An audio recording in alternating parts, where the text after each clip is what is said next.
সোমবার বেলা 12:30। তীব্র তাপদাহের সঙ্গে বিদ্যুতের লোডশেডিং। প্রত্যেক শ্রেণীকক্ষে শিক্ষার্থীর কাছে হাত পাখা।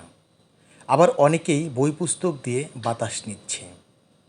এমন দৃশ্য দেখা গেল মানিকগঞ্জের ঘিওর উপজেলার কেল্লাই মনসুর উদ্দিন বহুমুখী উচ্চ বিদ্যালয়ে। প্রায় 400 শিক্ষার্থীর কোলাহলে মুখরিত শিক্ষা প্রতিষ্ঠানটির শিক্ষার্থীরা তীব্র তাপদাহে হাঁপিয়ে উঠেছে। পাশাপাশি শিক্ষকরাও অসহনীয় গরমে ক্লান্ত। ফ্যান রয়েছে প্রত্যেক শ্রেণীকক্ষেই, তবে 6 ঘন্টা শিক্ষা কার্যক্রমের প্রায় 3 ঘন্টায় বিদ্যুৎ না থাকার অভিযোগ শিক্ষার্থীদের। মানে এই গরমের থেকে স্বস্তি পাওয়ার জন্য আমরা হাত পাখা ব্যবহার করছি। যখন কারেন্টটা চলে যায় বা বিদ্যুৎ থাকে না, তখন আমরা গরম থেকে স্বস্তি পাওয়ার জন্য হাত পাখাটার ব্যবহার করি। মাঝে মাঝে আমরা স্যালাইন গুলে পানিও খাই। অনেক গরম লাগতেছে, ভালো লাগতেছে, মাথা ঘোরায়, গরম মাথা ব্যথা করে, অনেক অনেক গরম লাগে, ঘাম হয়। এই গরম অনেক সময় আমাদের মাথা ঘুরে যায়, তারপরে রাস্তা দিয়ে যেতে গরম লাগে জ্বর আসে, এই জ্বর তো অনেকই। তারপরে হলো এখন পানি অতটা আসে না, পানি না পেয়ে আমাদের গলা শুকিয়ে যায়, আরো পানি খেতে পাই না, আমাদের অস্থির লাগে, ঘাম হয়। গরমে এত ছাত্রছাত্রীদের মধ্যে আমাদের থাকা অনেক কষ্ট হচ্ছে। ঘেমে যাওয়ার কারণে অনেকে অসুস্থ হয়ে পড়ছে। আজকে একজন বমি করে বাসায় চলে গিয়েছে। এই বিদ্যুতের কি অবস্থা? বিদ্যুৎ একটু পর পরে চলে যায়, আর এই মর্নিং শিফট হলে ভালো হয়। গরমে আমাদের অনেক মাথা ব্যথা করে, মাঝে মাঝে পেটে ব্যথাও করে, আর আমাদের মর্নিং স্কুল চাই। আমরা সকালে স্কুল করলে আমাদের অনেক ভালো হয়, সুবিধা হয়। বিদ্যুতের এই দুরবস্থার সঙ্গে রেকর্ড মাত্রা তাপদাহ শিক্ষার্থীদের জীবন অতিষ্ঠ করে তুলেছে। উপস্থিতিও তুলনামূলক কম। শিক্ষার্থীরা মনে করছেন, এই গরম থেকে কিছুটা রক্ষা পেতে সরকার যদি মর্নিং শিফট করে দেয় তাহলে তারা উপকৃত হবেন। এরকম গরমের ভিতরে ক্লাস করলে মানে ক্লাসে আর কি আমরা মনোযোগ দিতে পারি না, পড়ালেখা করতে গেলে হতাশ লাগে। মানে জানি যে স্যার ম্যাডাম যারা কষ্ট, কিন্তু তারা আর কি কষ্ট করে পড়ে, আমাদেরও খারাপ লাগে।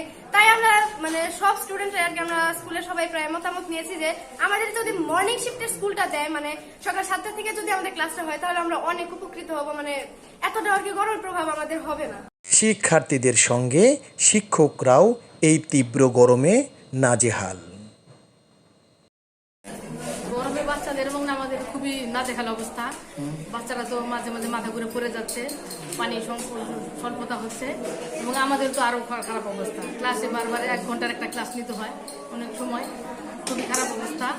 গ্রীষ্মকালীন ছুটি যদি আগায় দিত সরকার তাহলে ভালো হতো, আর যদি মর্নিং শিফট দেয় তাহলে আরেকটু আমাদের জন্য সুবিধা, আর যদি সার্বক্ষণিক বিদ্যুৎ থাকে তাহলে আরেকটু সুবিধা। যখন কারেন্ট না থাকে তখন আমাদের এই শ্রেণী কার্যক্রমের করাটা খুবই টাফ হয়ে ওঠে। এতে আমরা এবং বাচ্চারা উভয় বিমর্ষ হয়ে যায়। আসামারে এই টিফিনের আগ পর্যন্ত প্রায় 3 থেকে 4 বার কারেন্ট লোডশেডিং দিচ্ছে। গ্রীষ্মকালীন ছুটিটা যদি এখন অ্যাডজাস্ট করে দেয়, সেটা শুধু আমাদের জন্য না, বাচ্চাদের জন্য বেশি সুবিধা হবে। বিদ্যালয়ের প্রধান শিক্ষক জানিয়েছেন, এই তীব্র গরমে উপস্থিতিও অনেকটা কমে যাচ্ছে। অসুস্থ হয়ে পড়ছে অনেক শিক্ষার্থী। গরমের মধ্যে ছটফট করছে। যদি এরকম মাঝে মধ্যে কারেন্ট দেয় তাহলে এরকম সমস্যা হয়। এই জন্য সরকার প্রতি থাকবে, সরকারের প্রতি শ্রদ্ধা রেখেই বলছি, যদি হয়তো মর্নিং স্কুল ব্যবস্থা করতো এবং বিদ্যুৎ যদি সরবরাহ বহাল থাকতো, তাহলে ছেলে মেয়েদের জন্য বেশ সুবিধা হতো। শিক্ষার্থীরা কি চায় আপনার কাছে? শিক্ষার্থীরা ওরা আজকে আমার কাছে বললো, স্যার মর্নিং স্কুল দিলে ভালো হইতো। আবার কেউ কেউ বললো যে স্যার আমাদের সামনে যে গ্রীষ্মের ছুটি আছে, স্যার গ্রীষ্মের ছুটিটা স্যার আমাকে যদি এখন দিতেন, আমরা ওই সময় ক্লাস করতাম হয়তো। আমি বলছি যে না, এটা তো সরকারের সিদ্ধান্ত। কেল্লাই মনসুর উদ্দিন বহুমুখী উচ্চ বিদ্যালয়ের মতো মানিকগঞ্জ জেলায় সবগুলো শিক্ষা প্রতিষ্ঠানের শিক্ষার্থীরা এই তীব্র তাপদাহে অতিষ্ঠ। তাদের সবারই দাবি, মর্নিং শিফটে পাঠদানের পাশাপাশি গ্রীষ্মের ছুটি এগিয়ে এনে এই গরমে তা কার্যকর করা হোক। রিপন আনসারি, মানিকগঞ্জ।